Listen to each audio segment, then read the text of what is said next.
மனதில் நின்ற காதலியே மனைவியாக வரும்போது சோகம் கூட சுகமாகும், வாழ்க்கை இன்பவரமாகும்.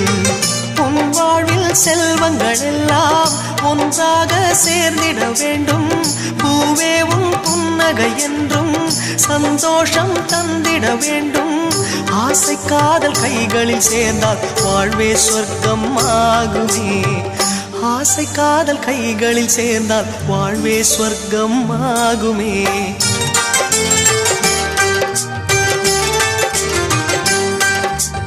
ஆனந்தம் ஆனந்தம் பாடும் மனமாசையின் ஊஞ்சலில் ஆடும்.